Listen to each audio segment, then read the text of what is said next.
Bom dia a todos. Senhor Presidente da Assembleia Geral, Abdullah Shahid, Senhor Secretário-Geral das Nações Unidas, Antônio Guterres, senhores chefes de Estado e de Governo e demais chefes de delegação, senhoras e senhores, é uma honra abrir novamente a Assembleia Geral das Nações Unidas. Venho aqui mostrar o Brasil diferente daquilo publicado em jornais ou visto em televisões. O Brasil mudou e muito depois que assumimos o governo em janeiro de 2019. Estamos há 2 anos e 8 meses sem qualquer caso concreto de corrupção. O Brasil tem um presidente que acredita em Deus, respeita a Constituição, valoriza a família e deve lealdade ao seu povo. Isso é muito. É uma sólida base se levarmos em conta que estávamos à beira do socialismo.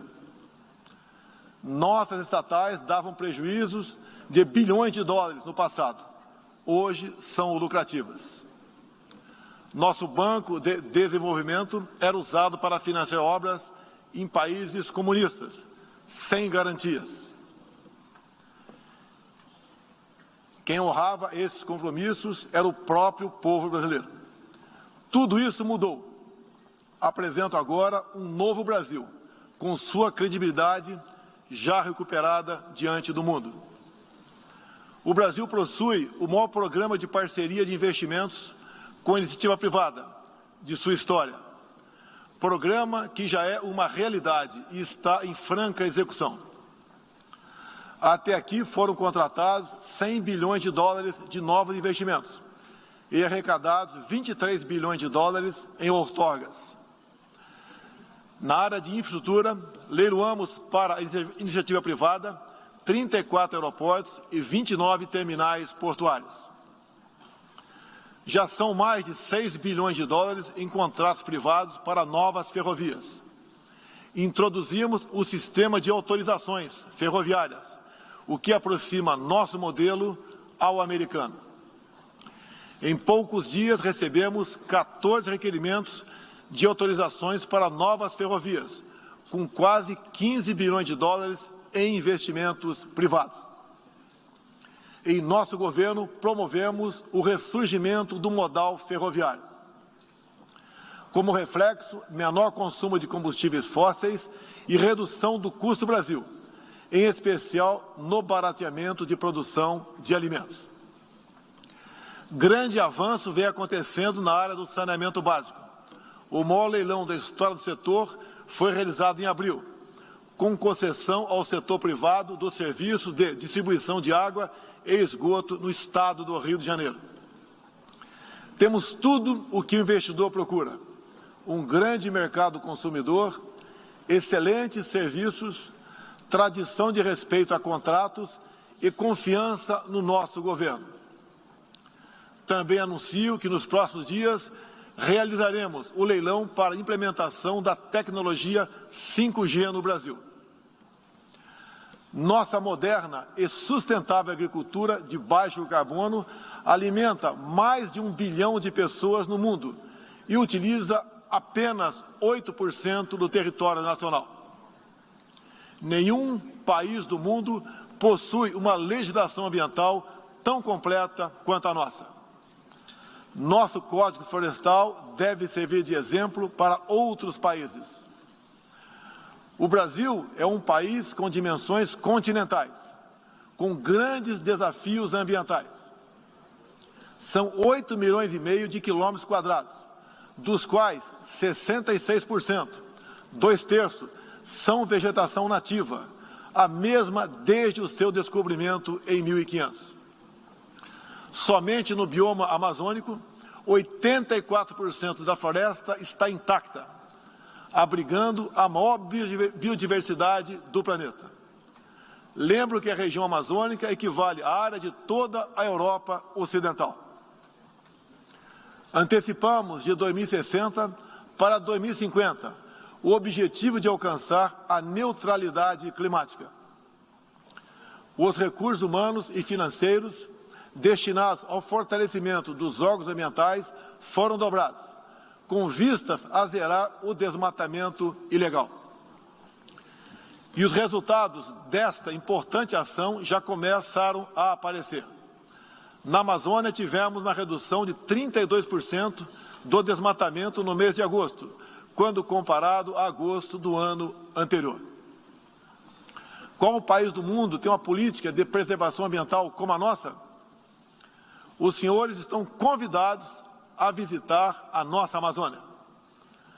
O Brasil já é um exemplo na geração de energia, com 83% advinda de fontes renováveis. Por ocasião da COP26, buscaremos consenso sobre as regras do mercado de crédito de carbono global. Esperamos que os países industrializados cumpram efetivamente seus compromissos com o financiamento de clima em volumes relevantes. O futuro do emprego verde está no Brasil. Energia renovável, agricultura sustentável, indústria de baixa emissão, saneamento básico, tratamento de resíduos e turismo. Ratificamos a Convenção Interamericana contra o Racismo e formas correlatas de intolerância. Temos a família tradicional como fundamento da civilização. E a liberdade do ser humano só se completa com a liberdade de culto e de expressão. 14% do território nacional, ou seja, mais de 110 milhões de hectares, uma área equivalente à Alemanha e França juntas, é destinada às reservas indígenas.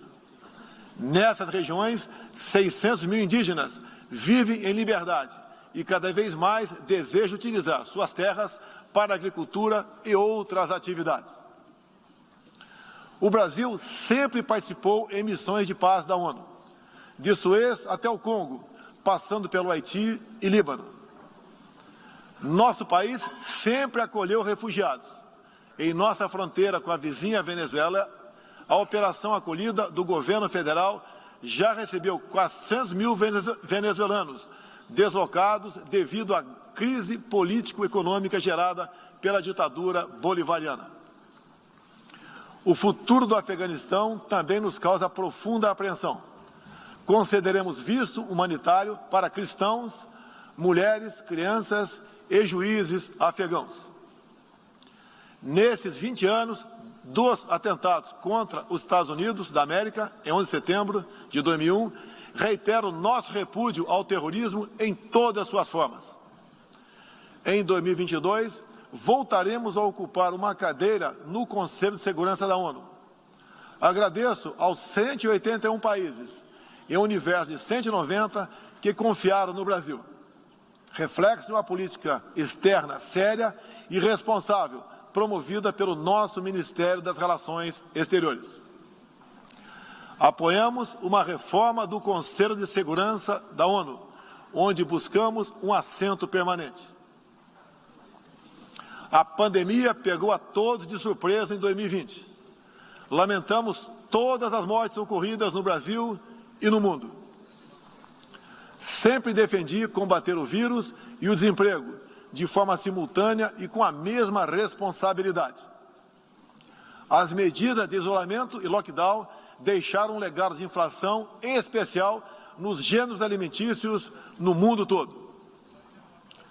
No Brasil, para atender aqueles mais humildes, obrigados a ficar em casa por decisão de governadores e prefeitos e que perderam sua renda, concedemos um auxílio emergencial de $800 para 68 milhões de pessoas em 2020. Lembro que terminamos 2020, ano da pandemia, com mais empregos formais do que em dezembro de 2019, graças às ações do nosso governo com programas de manutenção de emprego e renda que nos custaram cerca de 40 bilhões de dólares. Somente nos primeiros 7 meses deste ano, criamos aproximadamente 1.800.000 novos empregos.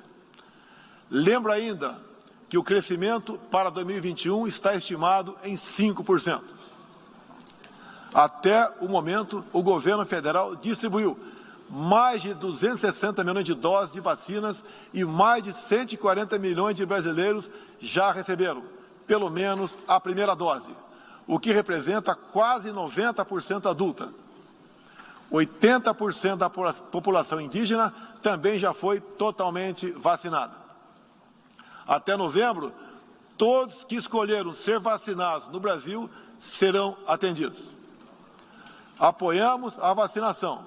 Contudo, o nosso governo tem se posicionado contrário ao passaporte sanitário ou a qualquer obrigação relacionada à vacina. Desde o início da pandemia, apoiamos a autonomia do médico na busca do tratamento precoce, seguindo recomendação do nosso Conselho Federal de Medicina. Eu mesmo fui um desses que fez tratamento inicial.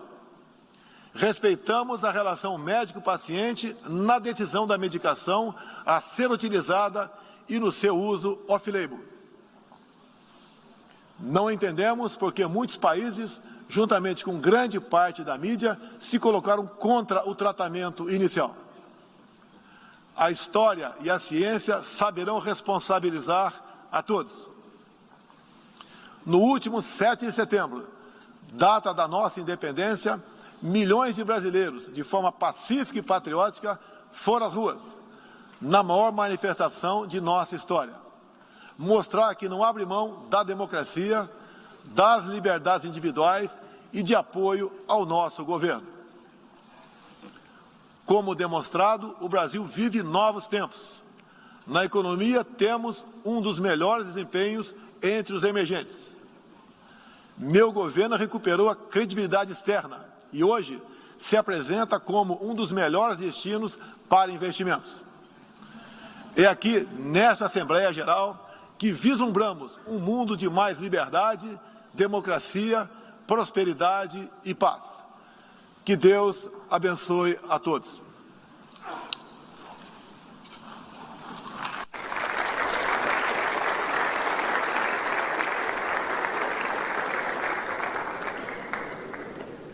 On behalf of the General